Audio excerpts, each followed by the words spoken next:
We at the F1 Debate should understand the ongoings at the moment that's happening and affecting Formula One, and we hope that we can get F1 back underway very soon.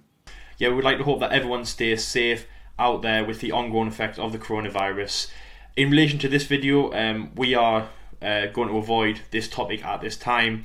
Make a video that's about Formula One, of course, the racing that we hope we can get back to later on in the season, and hopefully have a bit of a laugh or two in this hard situation. Yes, hope you enjoy our episode.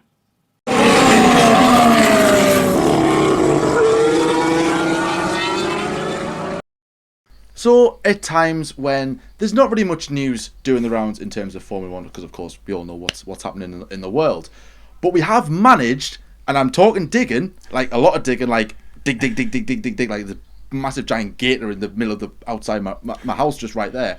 We found a story, and I'm like, oh yes, food, we need that, we need it. Well, we're so happy, yes. Well, apparently there's some rumours circulating in the Formula One paddock that Sebastian Vettel could be going to Renault. Now, okay, bear with me, guys, bear with me. I know straight away some of you guys are going, hang on a minute, Jordan. Are you sure that this isn't just being out there because there's nothing else to talk about? There's something else something that maybe some guys just randomly came up with, just so that people can go and look on his tabloid and his website or whatever, and just made it just absolutely ridiculous. There's that possibility. However, if you think about it logically, it might actually happen. Now, when I say it might happen, it might actually go ahead. Now, the reason why I say this is because quite recently, Daniel Ricciardo has been linked with a move to Ferrari. It's been a move that it's been like circulating the rumor mill for probably about 3 or 4 years now, and it's getting to the point of where Vettel's contract is up. What's he going to do in the future?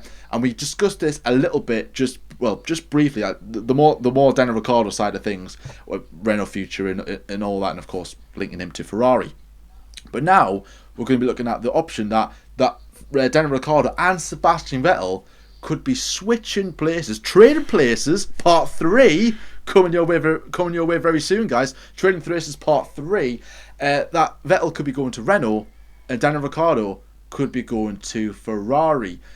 So Lyle, straight away off the bat, what's your initial thoughts when you see that headline? Are you more like, ugh, no? Are you more, ooh, actually, something could actually unfold from this? Well, firstly, Jordan, Trading Places Part 3. It is 2 ex-Red Bull drivers, so, Red Bull it's only been Red Bull drivers that have been affected by Trading Places. Anyways, but do you know what? There is just a little bit of kind of... I understand this move, of course.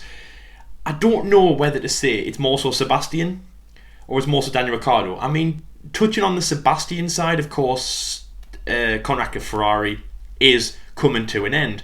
Of course, the man has been a Ferrari, he's been there since 2015. It's been good, it's been up and down, blah, blah, blah, whatever you want to say about that. But of course, his time will be ending. And of course, Ferrari, the fire, the team, they want a driver in there, not only who can just, fill a seat or whatever, to obviously win world championships. And Daniel Ricciardo could be that person. They have had their eye on him, of course, a massive talent in Formula One. He did move to Renault, and it was like from Red Bull, who were a top team, to Renault. It was seen as a little bit strange. Of course, to have him in a Ferrari would be great. But the main thing is that with this is like, Ferrari would be thinking, okay, yes, we are gaining Daniel Ricciardo, which would be a great, for us. But in terms of Renault, John, and that's where I'm going to kind of start off. I'm going to say in Renault's shoes, this would be incredible. Because, yes, they'd be losing Daniel Ricciardo, of course, the man who they spent loads of money to get. They basically gave an arm and a leg. They wanted him in the team so much. They'd be losing him, which obviously wouldn't be very good, but they'll be gaining a 4-time world champion who, I mean, yes, he's not fighting for world championships at the moment. Is he going to fight for world championships in the 2020 season? It's unlikely, but again, we can't say at this time. And of course, he wouldn't be doing that at Renault because Renault don't have that car, but they would have a 4-time world champion in the team. I could see it as being as valuable as when Kimi went to Alfa Romeo in 2019. I could see. I mean, of course, 1-time world champion. He did help the team. Got a great finish. Him and to where he finished, to where Giovinazzi finished. I think it was was it 11th for Kimi and 16th for Gio. So it was a massive gap in terms of points, in terms of finishes. that was great for Alpha. And Renault would be looking at something like that, but 20 times better. They would be having Sebastian in the team, a 4-time world champion, of course, a man who's driven with Renault engines before, won Renault the 4 world championships, of course, indirectly. Red Bull racing Renault, of course, not Renault Formula 1 team. So it would be great to see Sebastian at Renault. It would be good. It would be amazing for the team. Like, you know, Cyril would absolutely love it, especially, of course, after losing the Red Bull contract, to then get the driver who won Red Bull their most recent world championship, and of course their most successful world championship run, obviously and Red Bull's only world champion, I should say, Sebastian Vettel.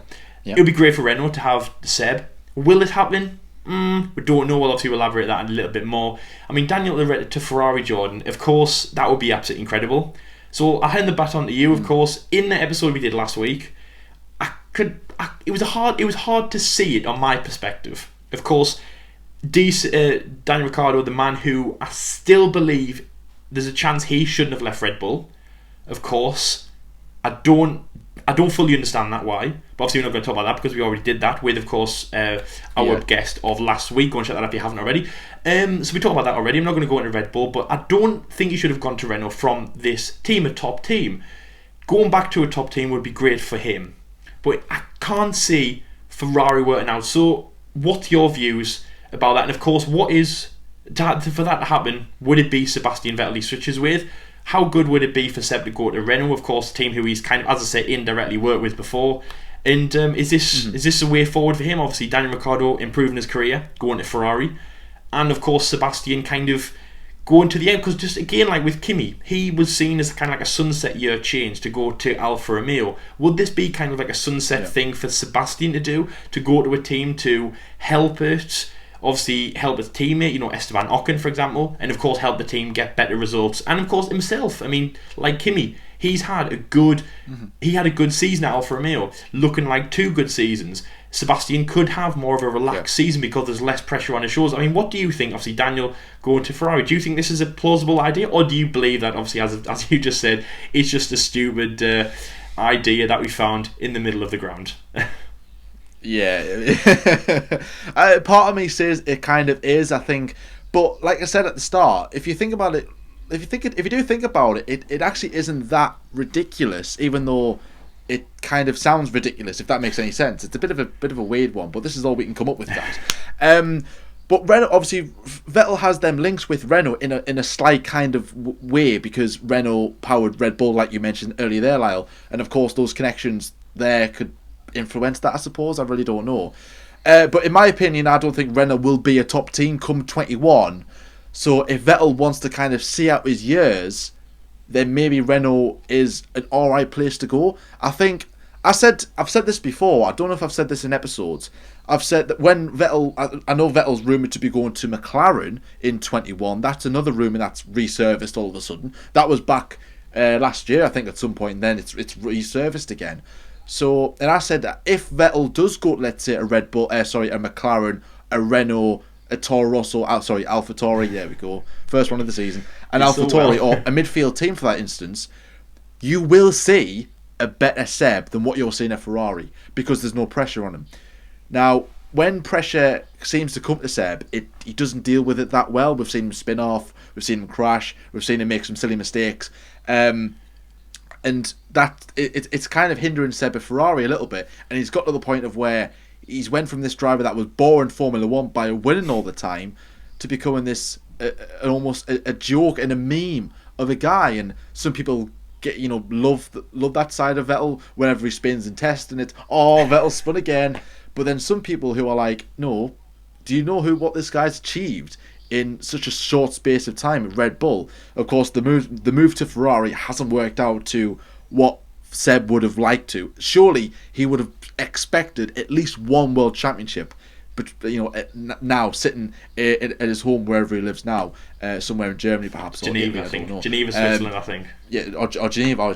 He's from Geneva. Yeah, he lives in Geneva. And surely he'll be sitting there going, I should be a world champion with Ferrari. I should be.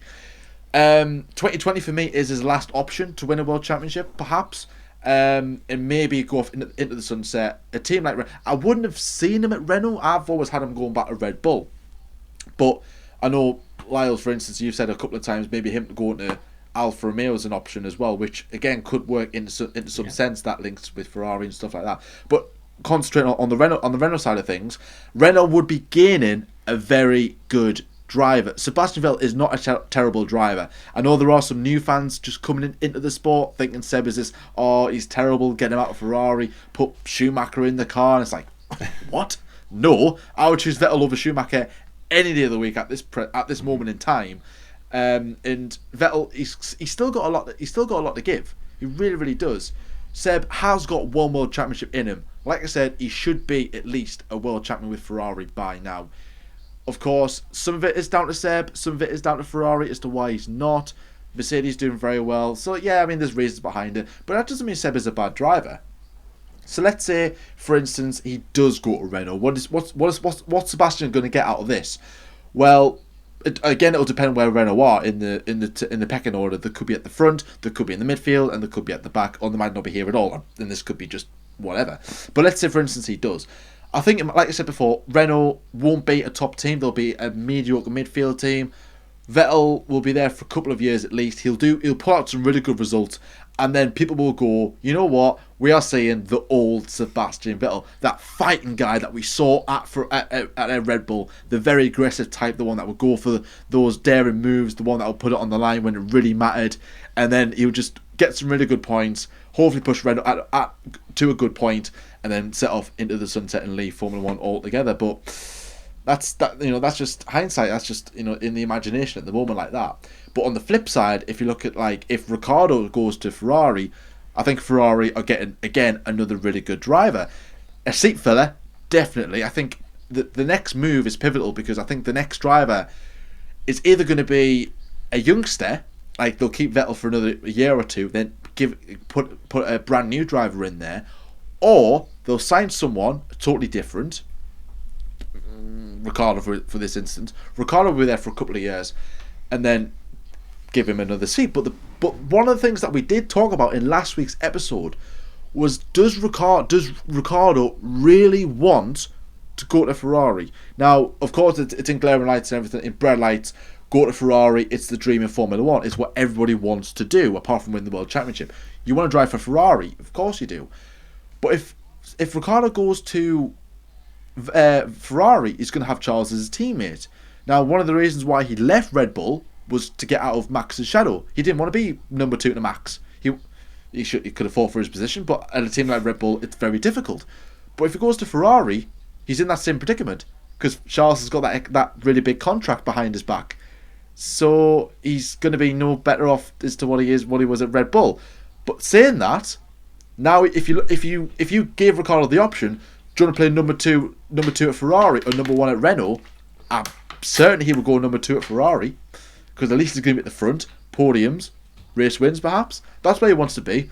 Like I said, 8 wins for Ricciardo. 7 wins. 7 wins for Ricciardo is criminal, absolutely criminal. So Lyle, back to you with this one then. So we've spoke about Sebastian Vettel just for a bit. Let's put Ricciardo in there just for a tad. So do you think that he would want to play number 2 to Charles Leclerc, or do you think he would want to kind of fight for his place at Renault and push Renault on in the future? Do you think he would be happy with that? It's a very strange one because, of course, just what you mentioned there briefly, Jordan. Of course, we talked about it last week. Max Verstappen. Why did Ricciardo leave Red Bull? Was it because of Max Verstappen? Of course, one of the main reasons is the crash in Baku. Now, it was implemented on Netflix, and obviously when I looked into it, actually did. It was the crash that basically triggered his kind of thought of moving. It was made that obviously Verstappen was it was Ricciardo's fault. Verstappen was nothing was going on. But of course, as we've said before, Verstappen was the leader of the team, and Ricciardo just knew that he couldn't keep up with that. Of course, Webber, my first favourite driver, could put up with that. When Sebastian was in Formula 1, he could play number 2. Of course, unfortunately, Mark, you were number 2 driver to Sebastian. You couldn't actually put out that Weltmeister fight. You couldn't beat Sebastian. Yeah. And of course, Max was always going to be prioritised, even though Christian said, this actually turned into a Red Bull episode, but even though Christian... It actually has. Christian said that they didn't want Daniel Ricciardo to leave. So I wouldn't say a massive, like, it's all Max and no Daniel. I would say it was more like 70-30. But of course, anyways, yes, Daniel's left. That's happened, crash. It's like, you have to put up with it. So it's happened. He's gone to Renault. Had a season where, of course, he's not very happy with it. He would love to go to Ferrari. I think when Sebastian went to Ferrari, Jordan, I think when he was at Red Bull, of course, 2013, the donuts in India, hail the car, absolutely love it. Red Bull's my home, my family. I love everyone so much. I've got a framed photo of Adrian Newey in the buff. Red Bull is my life. And then 2014 came, and of course, he wasn't winning. And when that contract came up, of course, was it Fernando was leaving and then Sebastian could drive for the team. And of course, yes, of course, there is truth that he is German, he is following Michael Schumacher, of course, a German at Ferrari and winning world championships. Of course, Michael did it with two teams, Benetton and, of course, the main one at Ferrari. And as Jordan said there, everyone wants to drive for Ferrari. But I don't think Sebastian was saying to, as I say, all them, Adrian and Christian, I don't think he was saying, I love Ferrari so much and I want to be at that team before he got the offer. It was only when he got the offer he did that. But of course, you have to make ends meet. Like, if you get one offer from somebody, you obviously have to butter them up a little bit and go, oh my God, I love this so much, to, get a better deal and things like that, and, to have a better time in the team. I would say that would be the same for Ricciardo. I say that at the moment he'll be focused on Renault. But if Renault, let's say, halfway through the season or at the end of the season or the start of 2021, they turn around and say, Ferrari, they turn around to Danny Ric at Renault and say, here's a contract for Ferrari. It doesn't matter how good or bad Renault are doing. It doesn't matter how good or bad Ricciardo's doing in relation to Ocon or anything like that. If Ferrari say to Danny Ric, sign for us, we can have you driving for us, yes, it is replacing Seb, and yes, it is alongside Charles. Danny Ric will say, oh, that's amazing, I'll go for it, because, of course, big bucks and the big opportunity to, of course, do what Danny Ric wants to do, should have done ages ago, possibly, and, of course, is very frustrated that he hasn't. Probably the only one thing that wouldn't make him smile, which, of course, is winning the World Championship. In terms of would he want to play second fiddle to Charles Leclerc, Charles is, in my eyes, the most implemented driver in Formula 1. There's other drivers, such as Max Verstappen, who will move teams. It doesn't matter if he wins a World Championship with Red Bull, he will move it to another team. And then another team. Might be, 2 or 3, but he'll definitely move teams. A bit like how, for example, Lewis Hamilton, he might even do a Lewis, but that's still 2 teams. Charles Leclerc, in my eyes, even though, of course, this is his second team after Alfa Romeo, or Alfa Romeo Sauber, but he is now implemented into Ferrari, and he will stay there for 10, 15, even 20 years. Doesn't matter what he does, World Championship, whatever, he just seems like a Ferrari driver, and he's implemented in that team. And again, I feel like now, even though Ferrari are obviously very old and they've been around Formula 1 for so long, they are now slowly taking down the bricks of, let's say, what Fernando Alonso had, and now building Charles Leclerc's dream house. They're building the house, they're building the team around Charles Leclerc. So of course, if Daniel Ricciardo wants to sign with Ferrari, he knows that he will play a second fiddle to them. In terms of what Ferrari have done in the past about kind of segmenting their drivers, you had Kimi, you had Massa and Fernando. I don't know why I said Massa and Fernando, Felipe and Fernando. And then you had, of course, Kimi and Fernando for one season. Then you had Sebastian and Kimi.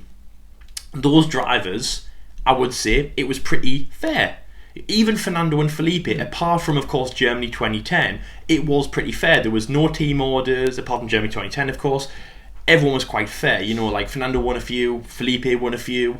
Sebastian and Kimi, Kimi only won one race, of course, with Ferrari in the second stint, but it was quite fair. Sebastian was probably more so the number one driver, but Kimi was still given his shot. There was no team orders. It's only now, last season, that we've seen team orders coming into play. Of course, China, Russia, Singapore, of course, team orders. Let this other person buy, let this other person win. Of course, Charles and Seb both not happy with the decisions, and I feel like that's here to stay more so in Ferrari. So if Daniel signed for Ferrari, he would probably want more of a fairer team than probably what he didn't get at Red Bull. But in terms of why he left Red Bull for Max, if that was to happen again at Ferrari, which is probably a good chance, because of course only one person can win the World Championship, and yes, of course Ferrari would put all their eggs in Charles' basket. if that does happen again, Danny Rick's just got to put up with it. But I would think, though, that he would be kind of more mature in his role to go to the team and to... Obviously, he doesn't have to help the team. The team would obviously help him to get the World Championship. Maybe they would say, well, obviously Danny Rick's older and he is a good driver. I mean, technically he has won more races than Charles Leclerc, of course, at this time. So they would say, we'll give you one shot, a bit like how they did with Sebastian, for example. But yes, there would be battles, and there would be rivalries, and there would be a chance where it wouldn't be a happy-go-lucky partnership, for example, like it was when, 2015 Red Bull, obviously, with Fiat, and... maybe at the start in 2016, 2017 with Max Verstappen, it wouldn't be like that. It would be quite fierce. But I don't know. I mean, Ferrari's been a weird one with team orders, Jordan, kind of, favouritising their drivers.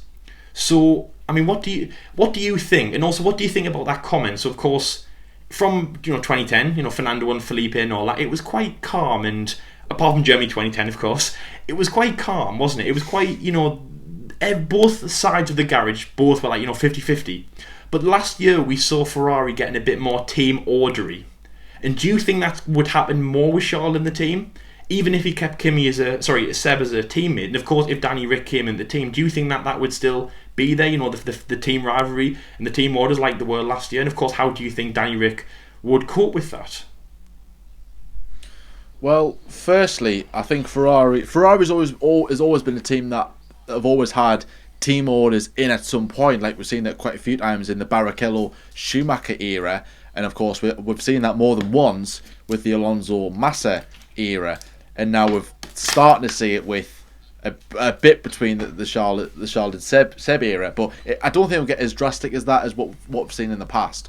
Certainly, if someone else comes in who is also hungry for that championship, like for example you had Webber. Webber was quite old at the time, but, again, talk about Red Bull randomly, but he was hungry for that title as well. He knew he could do that. He could win the championship. The problem he had was Sebastian Vettel. Kind of similar to what you had with... I mean, I know Red Bull were in the same kind of stance as what Red Bull were back in the day, but if you put Red Bull up at the front and Verstappen was going for the championship, Ricciardo would probably have to... It'll be a battle that he would never win. If I'm honest, like Horner said in Drive to Survive, he's running away from battle. It's like, yeah, but it's a battle he was never going to win. So you had to run off. And does he want to do that again? If Ricciardo goes into Ferrari, is he going to have his team orders going to be put into play? And I think probably yeah, because it's like I think he would be signed as a number 2 driver. Like he's not the future of that team. He's not going to be there for 5-10 years. Charles is. I would believe. I think I agree with Lyle. I think Charles there for the long haul, absolutely. And I think it's great that Ferrari have put all this trust in him because he's a good driver. He's got a lot to give in Formula One. Only his 3rd season he's coming into. It's incredible. So I think if he does sit down with Ferrari's officials, and have a bit of a talk, they will say, look, Charles will be the number 1 driver. Of course he's going to be. Whether Ricciardo will accept that or not, I really don't know. He might go, yeah, that's fine in the meeting, but when it comes to track, he'll be like, well, hang on a minute, I'm ahead. Why are you letting him get the best of things? Because every driver wants to win. It doesn't matter who you are. You want to win. Any means necessary.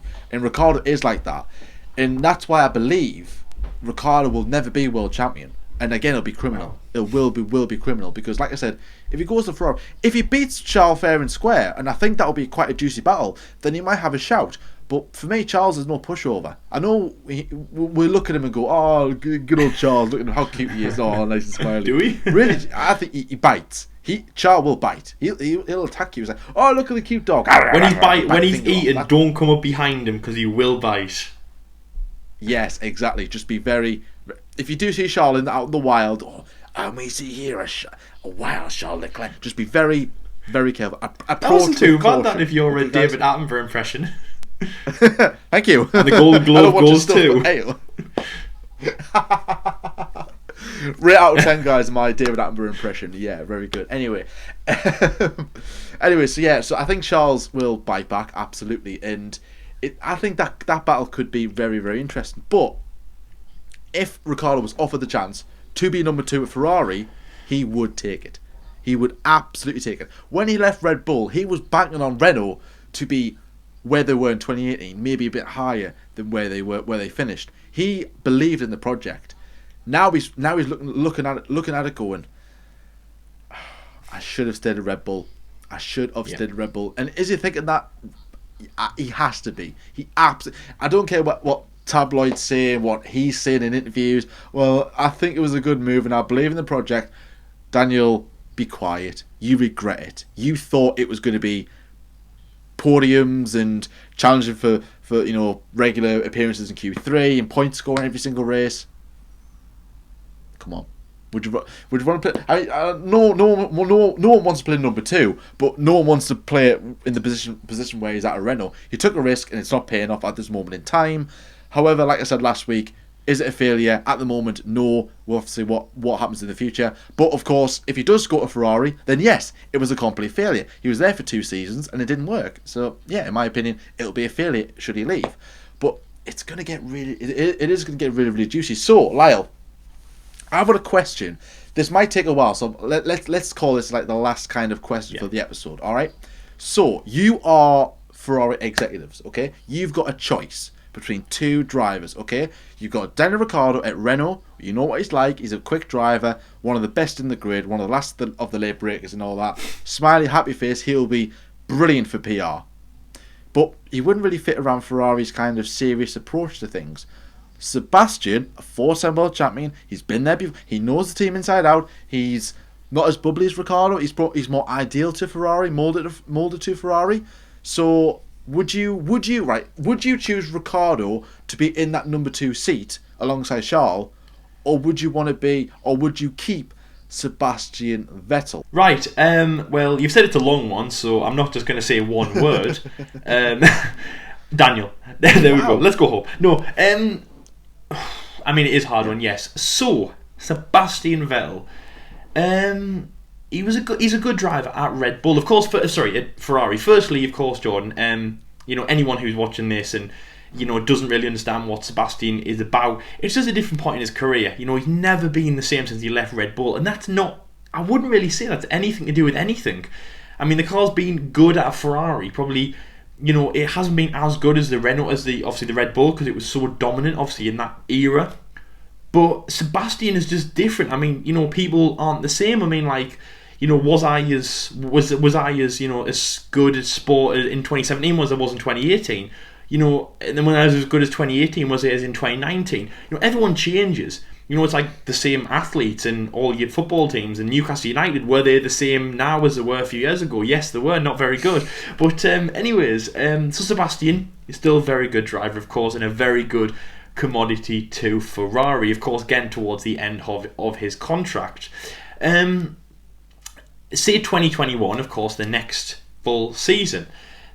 For Ferrari to say, let's take Sebastian, which, by the way, heading into 2019, there was talk about, really? Why? I mean, 2018 was, it was just really hard for Sebastian. I mean, of course, the last win that he had was in Spa.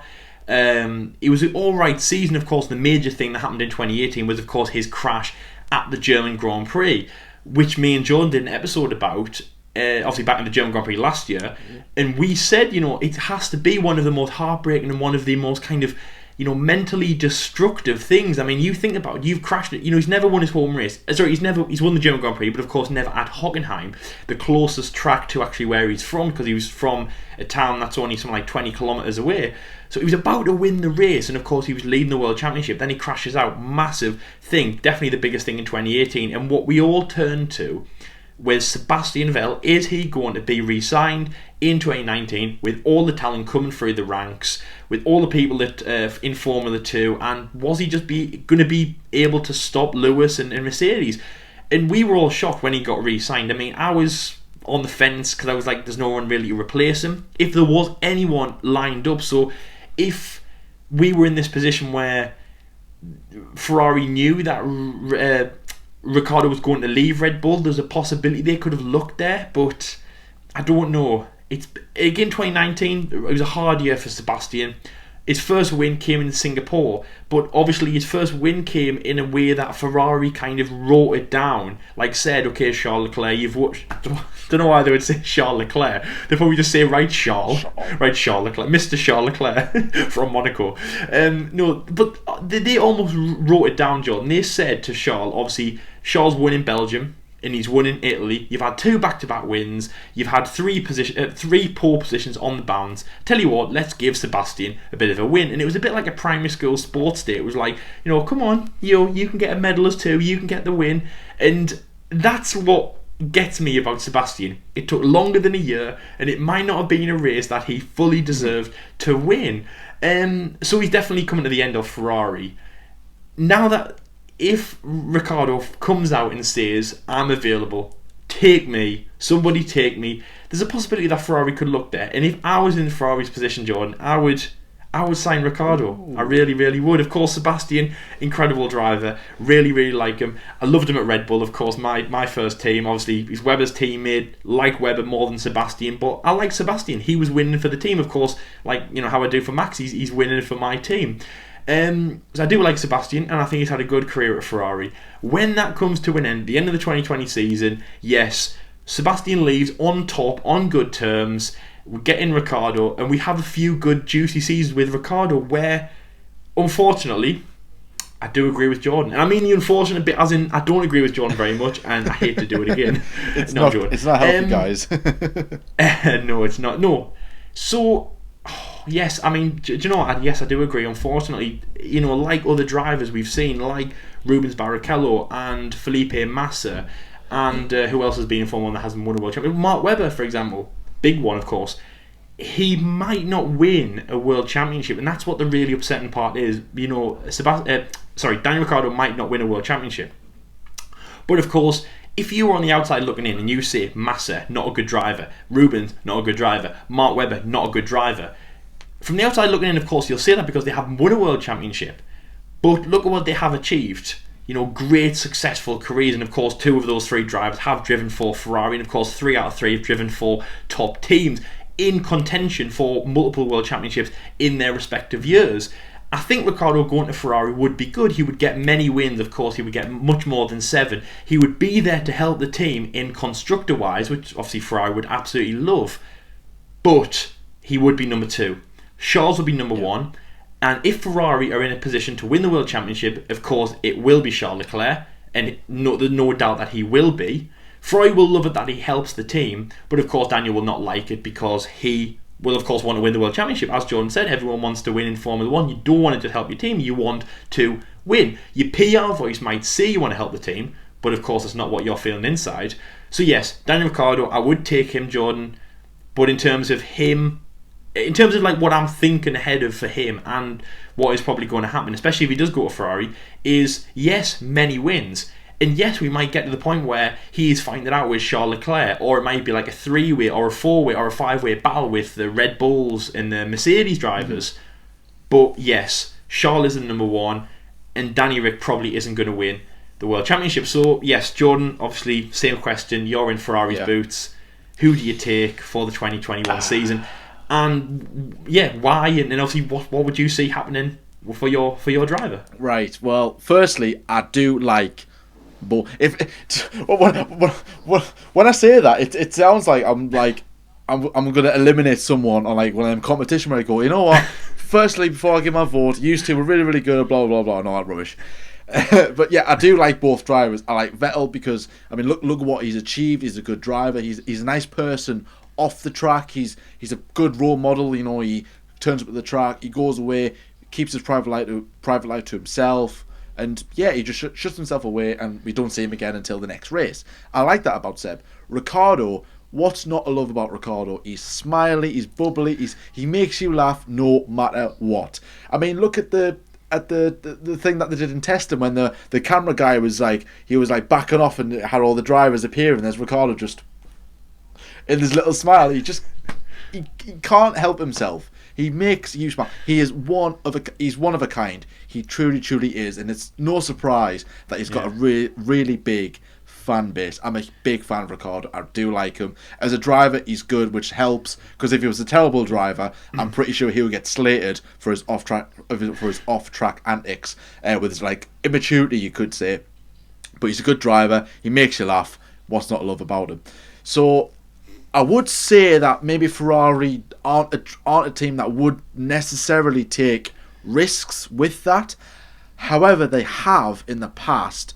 Well, I say in the past. They have recently with Charles. That was a risk. It paid off. They backed their own back youth, firstly of all, which is very surprising for Ferrari. And look at where Charles is headed now. It's awesome. Of course, Ricciardo isn't youth.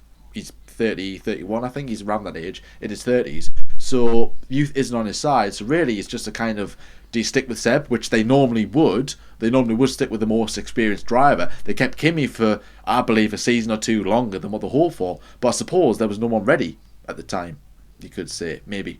Anyway, that's for another video. And Ferrari would be thinking, well, Seb's, he's the fixtures and fittings of Ferrari. He's been here since 2015. He knows the team inside out. It'll be like having to reshuffle everything, get Ricciardo comfortable with the team. Is that quick enough? Will that happen quick enough? Will he adapt to Ferrari as to what he would like? Will he get grips with the car? Because I'd imagine that the Ferrari car will be a lot different to what he's driven in the past. So there's all that headache to go about. Curiosity says for me, Ricciardo. I want to see how Ricciardo would fare in the Ferrari.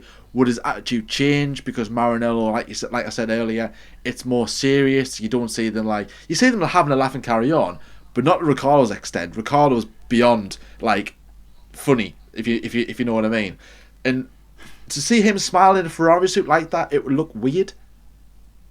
It would look weird in a way, but I think, like I said, yeah, I would like to see how he would fare alongside Charles. That would be a very good battle. That would be exciting. But for me, the sensible option would be Seb. So Seb is a good driver, of course he is. Is he better than Ricciardo? I don't know. Maybe just. I don't open that can of worms. But anyways, Seb, he's got experience on his side. He's got 4 world championships behind him, multiple race wins, multiple pole positions, and what have you. He knows what he's doing at Ferrari. So there'll be, like I said, there'll be that hassle of not getting Ricciardo ready with the team, new engineers and all that. Seb can just walk into Maranello. He knows what to do. He knows where to go. He knows where the coffee machine is, ice cream machine is, or whatever. He knows everything. He knows Nigel, Stuart, Roger, Sharon, who makes the cakes, and great Italian names there, Jordan. Brilliant Italian names. Sharon, who makes the cakes. I couldn't think of any Italian names. Luigi. Amazon Mario. have Donna's cakes, so Ferrari have Sharon's cakes. Sharon's cakes. Shannon, Go on, Sharon. Anyway, going off topic with Sharon's cakes. You know what I mean. Seb knows his surroundings. So if I had to choose between the two, I would choose Seb. Okay. Now, like I said, the main reason for that is good driver, he knows the team well. He's still got a bit more to give a Ferrari, and a little bit of Ricciardo. So I want to go somewhere different, but that's not the main reason, of course. But I do. But if it was me, if it was like a real proper executive Ferrari guy there who is deciding, it would be nowhere near as serious as it will be nowhere near as calm and relaxed as me. It'll be like, right, I need to. I need to pick the proper driver. Really good Italian accent there, Jordan. Amazing. 10 out of 10. Not as good as your Attenborough, but still very good. I'm working on it. I've got nothing else to do. And obviously he's not going to be like, oh well, I want to see how Ricciardo would do in Ferrari. He's going to take the sensible option, which for me would be Sebastian. However, I do want to see Ricciardo in a Ferrari. That would be so cool to see. I can't see it happening. I think out of all this, Seb will stay at Ferrari for another year. Ricciardo will stay at Renault, perhaps. Maybe go back to Red Bull, I don't know. Let's see how that pans out. Is it just paper talk? Partly, yes. I think it is just something to talk about. But we've got nothing else to talk about apart from one thing, which we aren't discussing.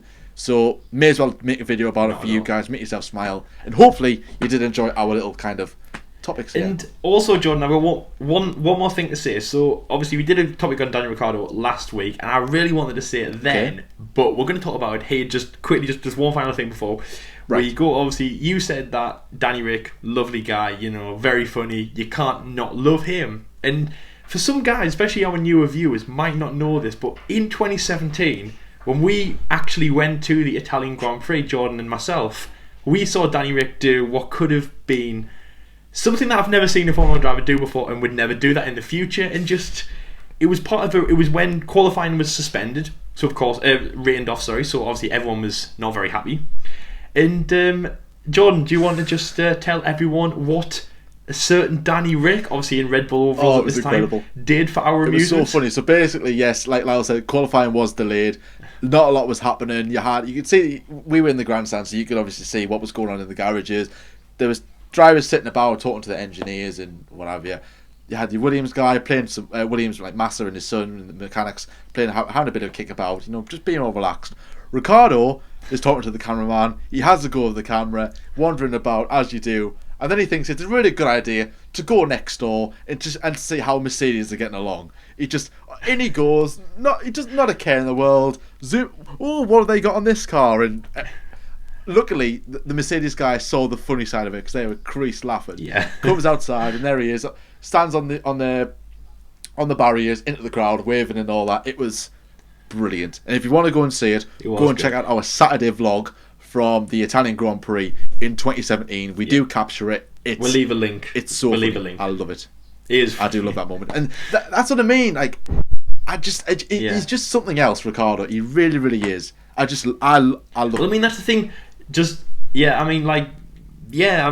Formula One, you know, there's been loads of interviews with him, and there's a video the other day called Ricciardo versus Kids, and it was obviously where he goes into a school, obviously class. Down very, very posh school down south, and, you know, does like a Q&A about, you know, just random stuff. Why didn't we get any of that in school, Lyle? Oh God, I wish, Jordan. I really wish.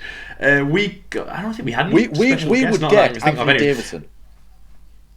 Leave it in the description box below. When you were at school, did you ever have, or anything like when you were younger, like, you know, youth clubs, did you ever have like a special talker? It doesn't have to be Formula One. Did you have a special talker, and how good was it? But no, I mean, honestly, that video, Jordan, was just so class. Like, Lewis and Seb and anyone else just couldn't have done that, and it had to be Danny Rick. And again, obviously that and Monza, and that's just why we love him so much. He's a character. I mean, of course, that's not his trademark. That's not what he wants to leave fully in Formula 1. Of course, he wants to be a serious driver where he's scary, he's intimidating, and of course, he wins a world championship.